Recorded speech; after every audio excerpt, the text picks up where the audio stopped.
I am now 2857 on chess.com. I'm very pleased with that. I broke this after 5 years.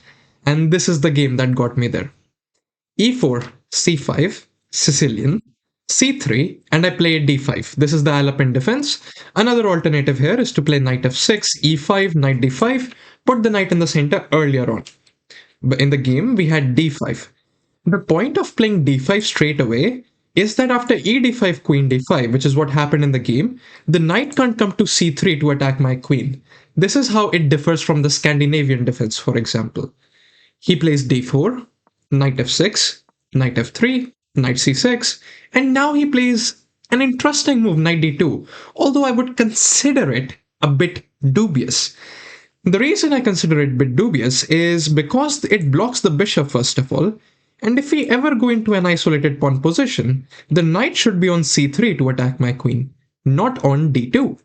So after he plays knight d2, I decide to take.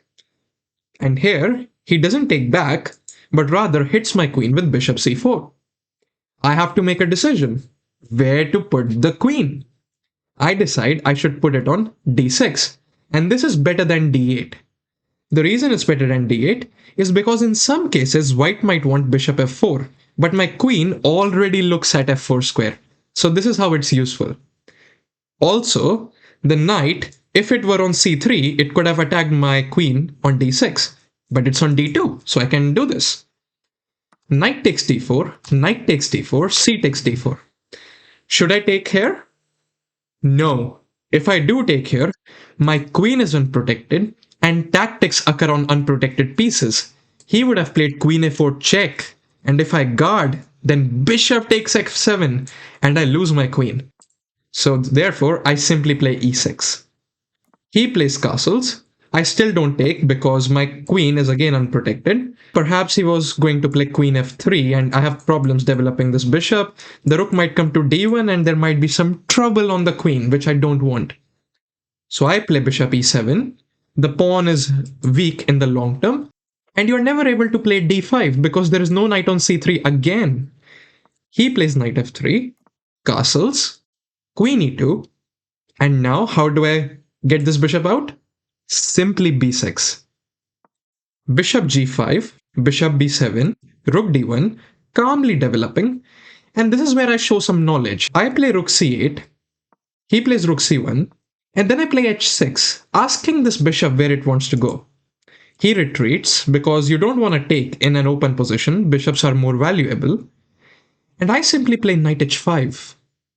What I say here is, if you exchange pieces, we are moving closer to an endgame. And then an endgame, the side with an isolated pawn is weaker. Also, my knight is willing to come to f4, getting closer to his king. So he captures, I recapture back, queen e5, but hold on, that allows me bishop takes f3. I can just weaken your king's side and play queen h4, adding more attackers towards the king. When does an attack work? When you have more attackers. He plays bishop f1. And this is where I think to myself, I am aware this is an open file, but that right there is an open king. So what if I first play knight f4, and after he plays queen e3, why do I still need this file when his king is weak? I played rook cd8. I moved my rook away from an open file because rook d5, rook g5 is a bigger problem for him to solve. He wanted some counterplay, so he played rook c7. But I'm not interested in the king. I can always get to the king now. But knight d5 immediately wins on the spot. I just fork him. Queen c1, knight takes c7, rook takes c7, and just rook takes d4. What? Rook c1.